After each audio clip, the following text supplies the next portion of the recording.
Leksjon 1. Det Riise Women's Hockey. Hei Anna, visste du at mange jenter liker å spille hockey for moro skyld? Hei John, ja. Det er en fantastisk sport som fremmer lagarbeid og kondisjon. Absolutt. Og nå er kvinnehockey offisielt anerkjent som en sport ved vinter-OL. Det er en viktig milepæl. Det er flott å se kvinneidrett få mer anerkjennelse. Faktisk. Det fremhever engasjementet og talentet til kvinnelige idrettsutøvere. Har du noen gang spilt hockey selv? Jeg spilte tilfeldig på skolen, men jeg beundrer de som konkurrerer på høyt nivå. Jeg kan tenke meg. Ferdigheten og strategien som er involvert i spillet er imponerende. Ja, og det er inspirerende å se unge jenter strebe etter å spille på en så storslått scene. Det er det virkelig. Sport kan styrke individer og bryte ned barrierer. Nøyaktig. Jeg håper denne trenden fortsetter å vokse i andre idretter også. Leksjon 2. Underverkene i den gamle skogen. Morgen Anna, har du utforsket noen gamle skoger i det siste? Hei John, ja. Jeg besøkte en med flere spesielle funksjoner. Det høres spennende ut. Hva gjorde det så spesielt? Vel, noen av de døde høye trærne blir stående, og skaper unike habitater. Det er fascinerende. Disse trærne må gi hjem til forskjellige dyreliv. Ja, det gjør de. Fugler, insekter og til og med små pattedyr trives ofte i slike miljøer. Det er utrolig hvordan naturen finner en måte å utnytte alle deler av økosystemet på. Nøyaktig. De stående døde trærne kalles nags, og de spiller en avgjørende rolle. Det gjør de absolutt. Det er en god påminnelse om viktigheten av biologisk mangfold. Leksjon 3. Utforske menneskelige holdninger. Hei Anna, har du noen gang tenkt på ideen om at mennesket uten Gud er mindre enn menneske? Hei John, ja, det konseptet reiser interessante spørsmål om formål og moral. Nøyaktig. Det antyder at åndelig tro kan forme våre holdninger og verdier. Jeg er enig. Mennesker finner ofte dypere mening i livet sitt gjennom tro. Har du lest noen filosofiske tekster om dette emnet? Jeg har. De utforsker ofte forholdet mellom menneskelighet og spiritualitet. Det er spennende. Det er interessant hvordan ulike kulturer ser på denne sammenhengen. Ja, hver kultur har sin egen tro som påvirker deres syn på livet. Å forstå disse perspektivene kan berike våre egne synspunkter, tror du ikke? Leksjon 4. Personvern og sikkerhet i den digitale tidsalderen. Hei Anna, har du oppdatert personverninnstillingene dine på sosiale medier nylig? Hei John, ja, jeg gjorde det i går kveld. Jeg innså hvor viktig det er å beskytte informasjonen vår. Absolutt. Det er avgjørende å være klar over risikoen forbundet med å dele personopplysninger. Hvilke endringer gjorde du? Jeg gjorde profilen min privat og fjernet noen gamle innlegg. Jeg tror det er bedre å være forsiktig. Det er et smart trekk. Har du også sjekket appene som er koblet til kontoen din? Godt poeng. Jeg har ikke gjort det ennå. Jeg burde nok se gjennom tillatelsene. Definitivt. Noen apper kan få tilgang til mer informasjon enn vi er klar over. Tror du folk undervurderer dette? Ja, jeg tror mange mennesker ikke tar hensyn til personverninnstillingene. De antar at alt er trygt. Det er en vanlig misforståelse. Vi må utdanne oss selv og andre om disse risikoene. Nøyaktig. Kanskje vi kunne organisere en liten workshop for å dele tips om nettsikkerhet? Jeg elsker den ideen. Det kan bidra til å øke bevisstheten i samfunnet vårt. Og vi kan invitere eksperter til å snakke om temaet også. Det vil gi troverdighet. Det er et genialt forslag. La oss begynne å planlegge dette arrangementet snart. Leksjon 5. Kvinners rolle på 1920-tallet. Hei, Anna. Har du lest om de kulturelle holdningene til kvinner på 1920-tallet? Hei, John. Ja, det var fascinerende å se hvordan samfunnet så på kvinners roller den gang. Faktisk. Det virker som det var mange motsetninger i løpet av den tiden. Hva skilte seg ut for deg? Presset for kvinners rettigheter var betydelig, men mange hadde fortsatt tradisjonelle synspunkter. Høyre. Kvinner ble selvstendige, men samfunnsforventningene var fortsatt ganske begrensende. Det er spennende hvordan kultur formet disse oppfatningene. La du merke til noen konkrete eksempler? For eksempel utfordret flapperbevegelsen normer, men ikke alle aksepterte disse endringene. Det er så sant. Det reflekterte en konflikt mellom fremskritt og tradisjon. Nøyaktig. Jeg tror å analysere denne perioden hjelper oss også å forstå moderne problemstillinger. Ja, det gjør det. Vi kan lære mye av historien om kjønnsroller i dag. La oss diskutere dette emnet videre i vårt neste møte. Jeg er ivrig etter å utforske mer. Leksjon 6. Strategier for innkjøp av dagligvarer. Morgen, Anna. Har du en strategi for å handle mat? Hei, John. Jeg pleier å lage en liste før jeg går. Det sparer tid og hjelper meg å unngå impulskjøp. Det er smart. Noen ganger glemmer jeg ting uten en liste. Har du tips til effektiv shopping? Jeg starter alltid i produksjonsdelen. Det er sunnere og setter en god tone for handlekurven min. Flott idé. Jeg ender som regel opp med å kjøpe mer søppelmat hvis jeg begynner i snacksgangen. Nøyaktig. Alt handler om rekkefølgen på gangene. Hvordan velger du dagligvarer?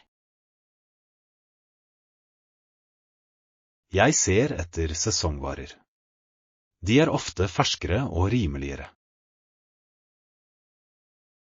Det er et klokt valg. Har du noen favorittoppskrifter du prøver med sesongens råvarer? Ja, jeg elsker å lage grønnsaksrører. De er raske og deilige. Høres herlig ut.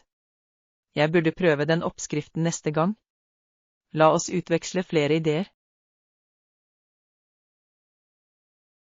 Absolutt. Å dele oppskrifter er en fin måte å holde måltidene våre interessante. Leksjon 7. Utforsk øyenes klima. Hei, Anna. Jeg har lest om Nordøya og Sørøya. Visste du at de har lignende mengder regn? Hei John, ja. Det er interessant hvordan klimaet deres kan være så like til tross for forskjellene deres. Nøyaktig. Hva tror du påvirker nedbørsmønstrene deres? Jeg tror det har mye med geografien å gjøre. Fjellene kan blokkere eller omdirigere regnet. Det er et godt poeng. Terrenget spiller definitivt en avgjørende rolle. Har du besøkt noen av øyene? Jeg dro til Sørøya i fjor sommer. Naturen var fantastisk, spesielt innsjøene. Det har jeg hørt. Sørøya er kjent for sitt fantastiske landskap. Hvordan var været under besøket ditt? Det var ganske regn til tider, men det bidro til sjarmen til det frodige grøntområdet. Det gir mening. Noen ganger kan litt regn forsterke opplevelsen. Hva med Nordøya? Jeg har bare sett bilder, men jeg vil gjerne besøke. Den geotermiske aktiviteten ser fascinerende ut. Ja, steder som Rotorua er unike. De varme kildene og gjørmebassengene er utrolige attraksjoner. Det vil jeg gjerne oppleve. Det er utrolig hvor variert klimaet og attraksjonene er på hver øy. Absolutt. Hver har sin egen appell, noe som gjør dem begge verdt å utforske. Leksjon 8. Visumsøknader og reiseforberedelse. Hei Anna, jeg hørte at du planlegger en tur. Har du sjekket om du trenger visum? Hei John, ja, jeg må søke om visum på forhånd. Det er litt av en prosess. Det kan være kjedelig.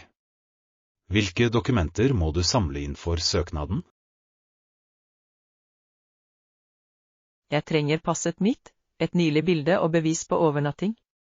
Det føles overveldende. Jeg forstår. Det er viktig å sørge for at alt er i orden. Har du sjekket passets utløpsdato?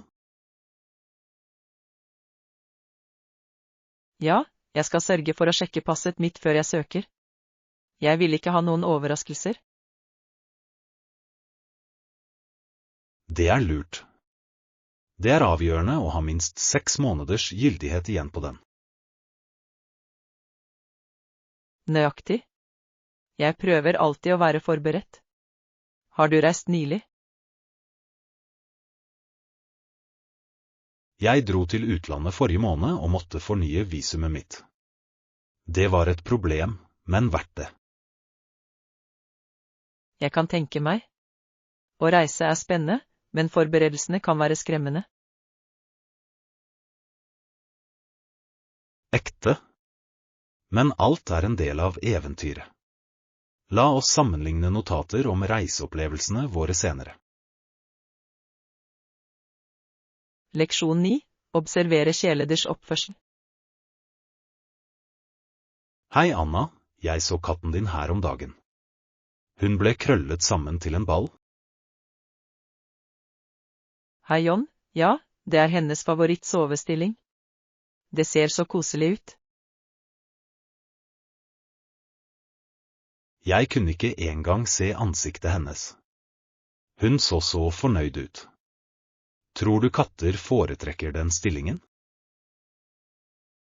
Definitivt. Det er en måte for dem å føle seg trygge og varme. De krøller seg instinktivt sammen. Det gir mening. Jeg har lagt merke til at hunden min sover utstrakt.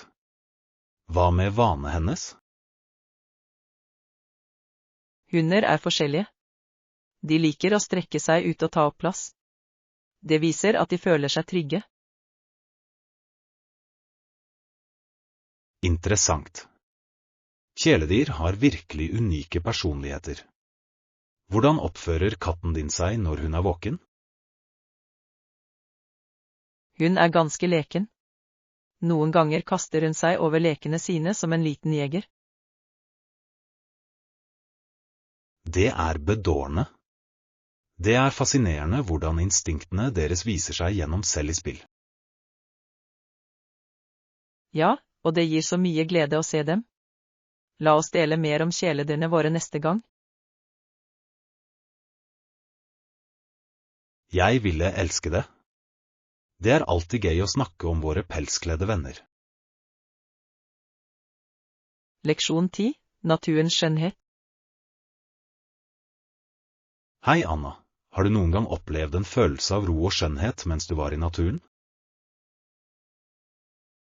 Hei, John. Absolutt. Det er noe så forfriskende med å være utendørs. Jeg er enig. Det er utrolig hvordan naturen umiddelbart kan løfte humøret vårt. Hva er din favoritt-naturlige setting? Jeg elsker fjellene. Utsikten er fantastisk, og luften føles så ren. Fjell er fantastisk. Har du prøvd å lage kunst eller fotografi mens du var i disse innstillingene? Ja, jeg tar ofte skisseboken min og fanger landskapet gir meg fred.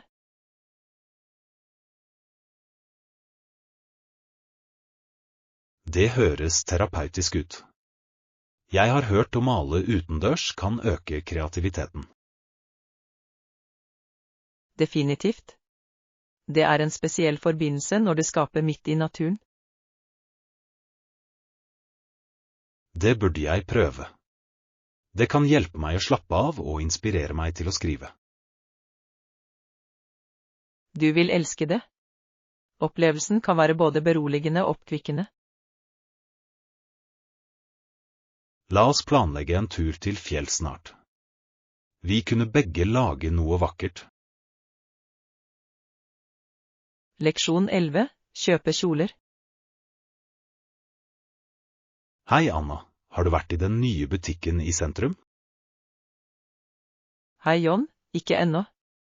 Jeg har hørt at de har noen nydelige kjoler. La oss sjekke det ut. Har de noen kjoler i favorittfargen min, blå? Jeg er ikke sikker, men jeg kan hjelpe deg å se. Hvilken stil foretrekker du? Jeg liker flytende kjoler, spesielt til sommeren. De er så komfortable. Det er et godt valg. Flytende kjoler er perfekte for varmt vær. Akkurat, og de kan enkelt kles opp eller ned. Ekte. Tilbehør kan virkelig endre utseendet også. Har du noen i tankene? Jeg tenkte på et enkelt kjede for å komplementere det. Høres deilig ut. La oss gå over og se hva de har i vente. Jeg kan ikke vente. Å handle den perfekte kjolen er alltid spennende. Leksjon 12. Smarte shoppingtips. Hei, Anna. Jeg har tenkt på smart shopping i det siste. Har du noen tips? Hei, John. Definitivt. Et viktig tips er å unngå å kjøpe ting du egentlig ikke trenger. Det er en smart tilnærming. Det bidrar til å redusere rot og spare penger. Nøyaktig. Et annet tips er å sammenligne priser før du kjøper.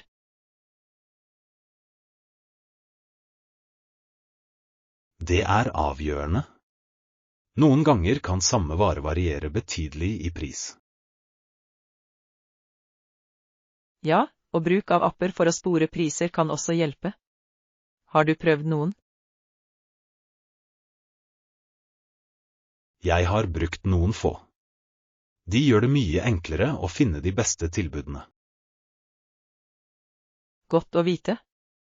Jeg skal se nærmere på det. Noen andre tips for budsjettshopping?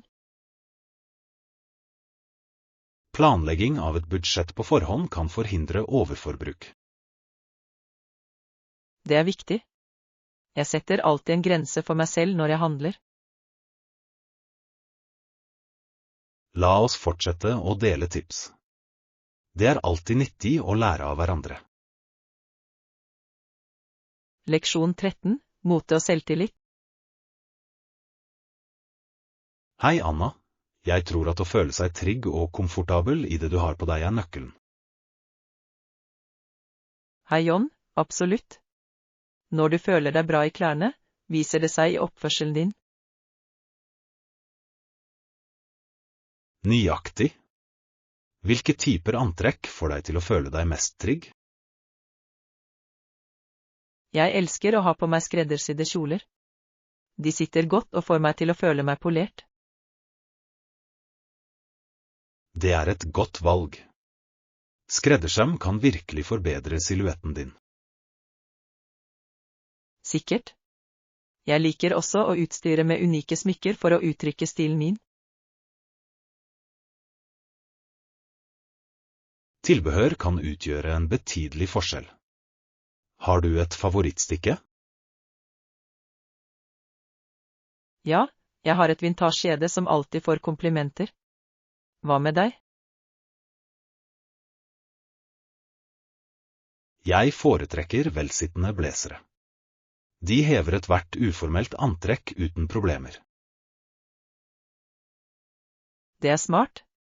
Blazere kan legge til raffinement mens de forblir komfortable. Absolutt. La oss fortsette å utforske nye stiler sammen. Det kan bli gøy. Leksjon 14, spenning for helgetur. Hei Anna, jeg gleder meg veldig til denne helgen. Hei John, jeg også. Det blir et fint avbrekk fra rutinen vår. Hvor skal vi igjen? Vi er på vei til hytten ved innsjøen. Jeg gleder meg til å slappe av ved vannet. Det høres herlig ut. Har du planlagt noen aktiviteter i helgen? Jeg tenkte vi kunne gå litt turer, kanskje til og med litt fiske. Det er perfekt. Jeg elsker å være ute og nyte naturen. Jeg også. Det er så forfriskende å koble fra teknologien en stund.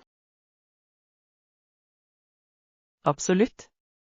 I tillegg vil det være flott å ta igjen alle. Ja. Jeg gleder meg til å dele historier og skape nye minner.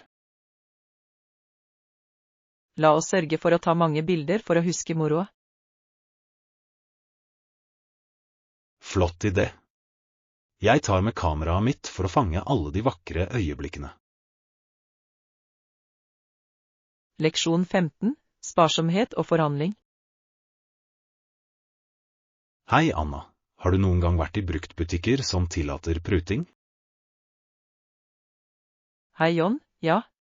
Det er en morsom måte å finne unike varer til en lavere pris. Jeg er enig. Det skader aldri å be om en bedre avtale. Har du prøvd å forhandle? Ja, det har jeg. Jeg fikk en gang en vintagejakke til halve originalprisen. Det er imponerende. Har du noen tips for å prute effektivt? Vær alltid høflig og vis genuin interesse for varen. Det hjelper å bygge relasjoner. Det er et godt tips. En vennlig holdning kan gjøre en stor forskjell. Nøyaktig. Og noen ganger kan bare det å spørre føre til uventede rabatter. Jeg skal ha det i bakhodet neste gang jeg går på sparsommelighet. Hva er favorittfunnet ditt? Jeg fant en vakker keramikkvase en gang. Det gir sjarm til hjemmeinnredningen min. Det høres deilig ut. La oss gå på sparsommelighet sammen snart. Det kan bli et eventyr. Leksjon 16, The Legend of Davy Crockett. Hei, Anna. Har du hørt om den berømte grensemannen Davy Crockett? Hei, John, ja. Han er en ganske legendarisk figur i amerikansk historie. Hva synes du er mest interessant med ham? Jeg elsker at han kom med et dusin Tennessee-skarpskyttere. Det viser hans lederegenskaper. Absolutt. Det er fascinerende hvordan han spilte en betydelig rolle i de tidlige grensedagene. Visste du at han også var politiker? Han tjenestegjorde i den amerikanske kongressen. Ja, jeg leste det. Han hadde en så mangfoldig karriere. Hva tror du motiverte ham til å gå inn i politikken? Jeg tror han ønsket å gå inn for rettighetene til vanlige mennesker. Han sto mot urettferdighet. Det er beundringsverdig. Hans forpliktelse til hans tro er inspirerende. Noen favoritthistorier om ham? Jeg nyter historiene om eventyrene hans i Alamo. De fremhever hans tapperhet. De historiene er spennende. Det er utrolig hvordan folklore kan forme en persons arv. Definitivt. Davy Crockett er fortsatt et ikonisk symbol på amerikansk ånd og motstandskraft. Leksjon 17, utforske en ny by. Hei, Anna, ikke bekymre deg, vi har god tid til å utforske den nye byen. Hei, John, jeg gleder meg. Jeg har hørt så mye om dens livlige kultur og historie. Jeg også. Hva er det første stedet du vil besøke? Jeg er veldig interessert i å sjekke ut det lokale kunstmuseet. Jeg elsker å utforske kreative uttrykk. Flott valg. Jeg har hørt at de har imponerende utstillinger. Hva slags kunst liker du best? Jeg er glad i moderne kunst. Det utfordrer ofte tradisjonelle perspektiver. Det er interessant. Jeg foretrekker historisk kunst. Den forteller historier fra fortiden. Begge er verdifulle. Etter museet bør vi rusle gjennom byparken.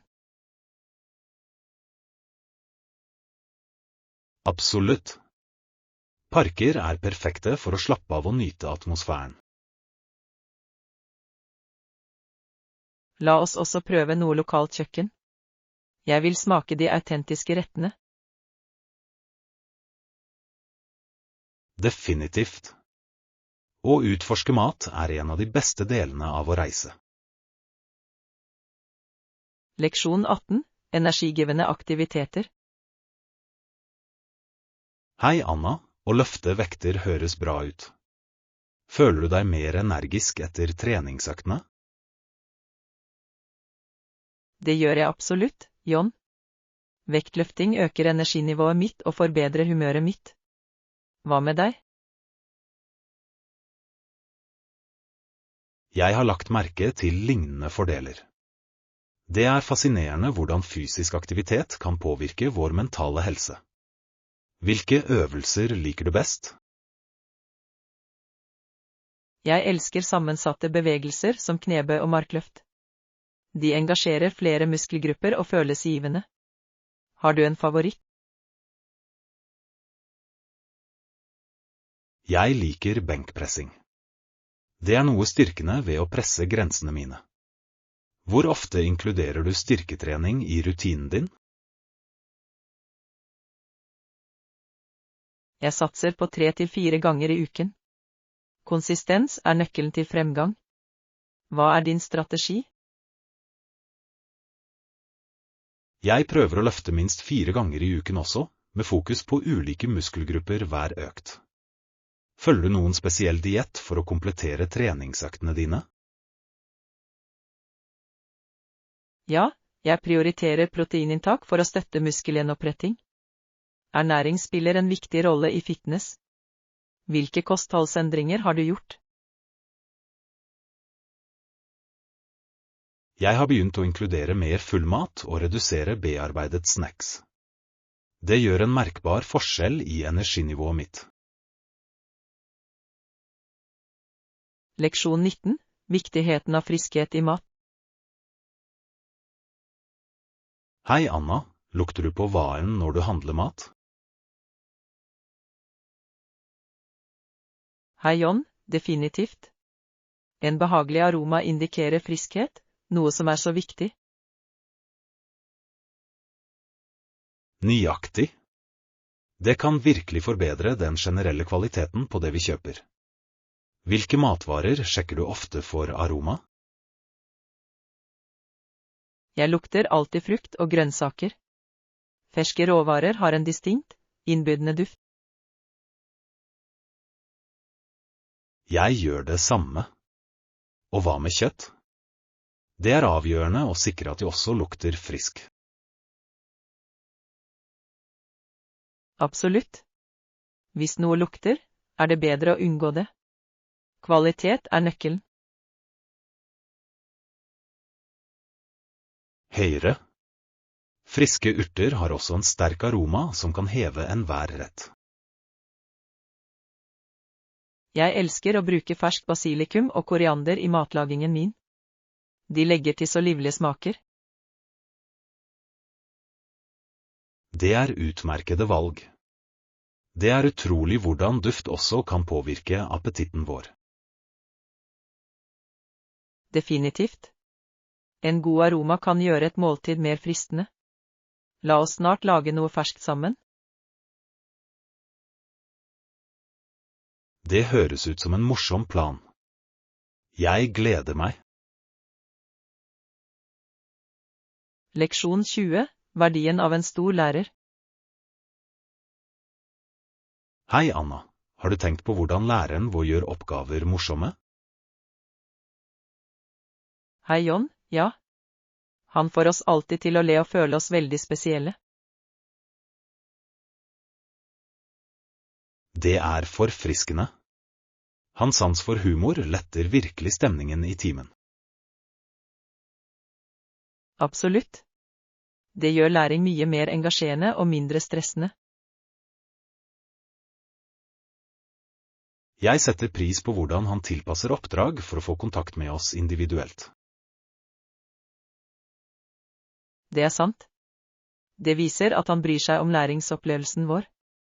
Hva har vært favorittoppdraget ditt så langt? Jeg elsket det kreative skriveprosjektet. Det tillot oss å uttrykke oss fritt. Samme her. Det var morsomt å dele historiene og ideene våre. Ble du overrasket over noen av klassekameratenes verk? Definitivt. Jeg ble imponert over hvor unikt alles perspektiv var. Det er flott å ha et så støttende miljø. Det oppmuntrer oss til å være oss selv. Jeg er enig. La oss få mest mulig ut av denne læringsopplevelsen sammen. Leksjon 21.